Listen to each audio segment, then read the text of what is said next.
Morning बच्चों, कैसे हो आप सब। आज हम आपकी वर्कशीट नंबर 77 जो आपकी इतिहास का लेसन 3 नाजीवाद और हिटलर के उद्देश्य है उसको हम पढ़ेंगे।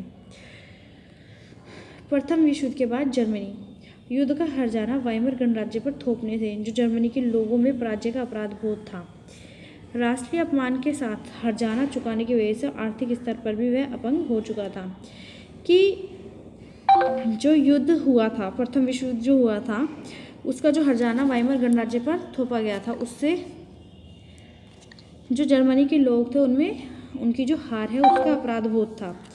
उनको लगता था कि उनके राष्ट्रीय अपमान के साथ साथ हर्जाना भी जो दिया गया है उससे उनकी आर्थिक स्थिति और ख़राब हो जाएगी। वाइमर गणराज्य के हिमायतियों को नवंबर के अपराधी कहकर उनके खुलेआम मजाक उड़ाया गया था कि जो वाइमर गणराज्य के हिमायती थे, जो उनका समर्थन करते थे, उनको नवंबर के अपराधी कहकर बुलाया जाता था, मजाक उड़ाया जाता था। इस मनोदशा का 30 के दशक में के शुरुआती राजनीतिक घटनाक्रम पर बहुत गहरा प्रभाव पड़ा था। अब समाज में सिपाहियों को आम नागरिकों के मुकाबले ज़्यादा सम्मान दिया जाने लगा था। जो राजनेता और प्रचारक इस बात पर जोर देने लगे कि पुरुषों को आक्रामक होना चाहिए, ताकतवर होना चाहिए और मर्दाने गुण वाला होना चाहिए। सार्वजनिक जीवन में आक्रामक फौजी प्रचार और राष्ट्रीय सम्मान में प्रतिष्ठा के सामने बाकी सारी चीज़ें कम महत्व की हो गई थी कि अब जो है सैनिकों को ज़्यादा, सिपाहियों को ज़्यादा सम्मान दिया जाने लगा था और ये बोला जाने लगा था जो व्यक्ति है, पुरुष है, उसको आक्रामक होना चाहिए, ताकतवर होना चाहिए और मर्दाना गुण वाला होना चाहिए। तो अब उनको प्रतिष्ठा और सम्मान के रूप, राष्ट्रीय सम्मान के रूप में देखा जाने लगा था और इसको बहुत ज़्यादा महत्व दिया जाने लगा था। नए राजनीतिक विचारों का उदय जर्मनी में भी रूसी क्रांति से प्रेरित होकर बहुत सारे शहरों में मजदूरों और नाविकों की सोवियतें बनाई गई थी। अलग अलग संगठन बनाए जाने लगे थे। समाजवादियों, डेमोक्रेट्स और कैथोलिक गुटों ने वाइमर में राजनीतिक परिवर्तन के लिए प्रयास किए थे कि वो परिवर्तन चाहते थे, इसलिए उन्होंने जो वाइमर गणराज्य मिला था उसके लिए प्रयासरत थे। वो स्पार्टकिस्टों ने जर्मनी में कम्युनिस्ट पार्टी की नींव डाली। इसके बाद कम्युनिस्ट, साम्यवादी और समाजवादी एक दूसरे के कट्टर दुश्मन हो गए कि जो स्पार्टकिस्ट थे उन्होंने क्या किया, जर्मनी में कम्युनिस्ट पार्टी का निर्माण किया। जिसके बाद क्या हुआ, जो साम्यवादी और समाजवादी दोनों थे वो एक दूसरे के कट्टर दुश्मन हो गए और हिटलर के खिलाफ भी कोई मोर्चा नहीं खोल सके, एक साथ होकर कोई मोर्चा नहीं खोल सके। क्रांतिकारी और उग्र राष्ट्रवादियों दोनों ही खेल में रेडिकल समाधानों के लिए आवाज़ उठाने लगे थे। आर्थिक संकट जर्मनी में जो पहला विश्व युद्ध था मोटे तौर पर कर्ज लेकर लड़ा गया था। जर्मनी ने जो पहला विश्व युद्ध लगा वो कर्ज लेकर लड़ा था और युद्ध के बाद उसे क्या हुआ, स्वर्ण मुद्रा जो थी वो भी हर्जाने के रूप में देनी पड़ी थी। इस दोहरे बोझ से क्या हुआ, जर्मनी का जो स्वर्ण भंडार था वो लगभग खत्म होने की स्थिति में पहुंच गया था। 1923 में जर्मनी में कर्ज और हर्जाना चुकाने से इनकार कर दिया था, उसने मना कर दिया था कि मैं नहीं दूंगा। तो जर्मन सरकार ने इतने बड़े पैमाने पर मुद्रा छाप दी कि उनकी मुद्रा मार्क का जो मूल्य है वो तेजी से गिरने लगा। दिसंबर 1923 तक $1 में खरबों मार्क मिलने लगे। जैसे मार्क की कीमत गिरती गई, जरूरी चीज़ों की कीमतें आसमान छूने लगी। इस संकट को बाद में अति मुद्रास्फीति का नाम दिया गया। जब कीमतें बेहिसाब बढ़ जाती तो उस स्थिति को अति मुद्रास्फीति का नाम दिया जाता। तो इसको हम बताते क्या है कि जब वहाँ पे आर्थिक संकट ज़्यादा बढ़ गया था और उनके स्वर्ण भंडार खत्म होने लगे थे, तो जर्मनी ने क्या है, वहाँ की जो सरकार थी उन्होंने नए नोट या नई मुद्रा छाप दी थी, जिससे क्या हुआ, उनकी जो मुद्रा का मूल्य है वो बहुत कम हो गया था। अब $1 में हजारों खरबों में मतलब खरबों मार्क मिल जाते थे। मार्क जर्मनी की मुद्रा का नाम था। जिससे क्या हुआ भाई, जब किसी चीज़ की कीमत गिरने लगती है, मतलब जैसे मुद्रा की कीमत गिरने लगती है तो वस्तुओं की जो कीमत है वो बढ़ने लगती है, जिसे हम अति मुद्रास्फीति कहते हैं। जब कीमत जो मुद्रा है उसका वैल्यू कम हो जाता है और कीमतें ज़्यादा बढ़ जाती हैं।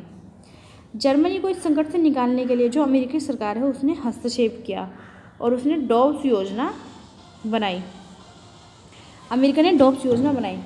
इस योजना में जर्मनी के आर्थिक संकट को दूर करने के लिए हर्जाने की शर्तों को दोबारा से तय किया गया। जर्मनी में आर्थिक सुधार अमेरिका से लिए गए कर्जों पर आश्रित था, कि जो भी जर्मनी में आर्थिक सुधार हो रहे थे वो अमेरिका ने जो उसको कर्ज दिया था उस पर डिपेंड हो गया था वो। 1929 में अमेरिका ने वॉल स्ट्रीट एक्सचेंज, जो शेयर बाजार था, वो गिर गया, जिससे क्या हुआ, जर्मनी को जो मदद मिल रही थी वो रातों रात बंद हो गई थी अमेरिका से आनी। 1929 से 1932 की इस मंदी का सबसे बुरा प्रभाव जर्मनी अर्थव्यवस्था पर पड़ा था, जिससे बेरोजगारी, अपराध, चारों तरफ हताशा का माहौल था। लोकतांत्रिक संसदीय व्यवस्था में लोगों का विश्वास खत्म होने लगा था, क्योंकि वह अब उनके लिए कोई समाधान नहीं खोज पा रही थी। जो लोकतांत्रिक व्यवस्था है, संसदीय व्यवस्था थी, उसमें भी लोग अविश्वास करना छोड़ दिया था। क्यों? क्योंकि उनकी जो स्थिति चल रही थी, आर्थिक स्थिति चल रही थी, उसके लिए वो कोई भी समाधान नहीं कर पा रहे थे। पूरे देश में राजनीतिक अस्थिरता और नेतृत्वहीनता का माहौल हो गया था। प्रश्न 1, प्रथम विश्व युद्ध के जर्मनी पर क्या आर्थिक प्रभाव पड़े? कि जो जर्मनी है उस पर वाइमर गणराज्य पर हर्जाना थोप दिया गया था, जिससे क्या हो रहा था कि जो उनका जो भंडार था स्वर्ण मुद्राओं को, वो भी कम होने लगा था। प्रश्न 2 पर आते हैं, वाइमर गणराज्य के सामने क्या क्या चुनौतियां थी? कि उनको नवंबर के मतलब जो वाइमर गणराज्य था उसके जो लोग उनके समर्थन में थे, उनको नवंबर के अपराधियों के रूप में वो हंसी मजाक उड़ाया जाने लगा था। और जो लोग हैं, जब उनकी स्थिति आर्थिक संकट उसमें आ गया था तो लोग उसका समर्थन नहीं कर रहे थे, क्योंकि वो उनका जो भी स्थिति चल रही थी आर्थिक, उनके लिए कोई भी समाधान नहीं खोज पा रहे थे। प्रश्न 3, प्रथम विश्व युद्ध के बाद जर्मनी में नए राजनीतिक विचारों के क्या कारण थे? कि जो नए राजनीतिक विचार आ रहे थे उनके लिए जो नई नई पार्टियां बन रही थी, जैसे कम्युनिस्ट पार्टी बनी थी। अब हमने देखा था कि कम्युनिस्ट पार्टी की नींव डाली गई थी। इस पार्टी के द्वारा जो शहरों में मजदूर थे, नाविक थे, उनकी सोवियतें बनने लगी थी। कैथोलिक और समाजवादी और डेमोक्रेट जो थे वाइमर में राजनीतिक परिवर्तन के लिए प्रयास कर रहे थे, परंतु क्या है, फिर भी वो एक साझा मोर्चा नहीं संभाल पाए थे। प्रश्न 4, प्रथम विश्व युद्ध के बाद जर्मनी में किस तरह के सामाजिक विचारों को प्रमुखता दी जाने लगी थी? कि वहाँ पे सामाजिक विचार ये हो गए थे कि जो पुरुष है उसको ताकतवर होना चाहिए, आक्रामक होना चाहिए और मर्दाना गुणों वाला होना चाहिए। इस तरह का प्रचार वहाँ पे चल रहा था। जो सार्वजनिक जीवन है उसमें जो फौजी है उसके प्रचार को ज़्यादा फौजी को ज़्यादा सम्मान दिया जाने लगा था, प्रतिष्ठा दी जाने लगी थी। सिपाहियों को ज़्यादातर आगे सम्मान की नज़रों से देखा जाता था। प्रश्न 5, यदि कोई सरकार प्रतिवर्ष लाखों रुपए छापती रहे तो उसका क्या परिणाम होंगे?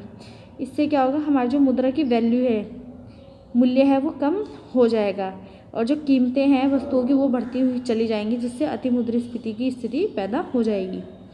बेटे ये थी आपकी वर्कशीट, सब बच्चे इसको कर लें।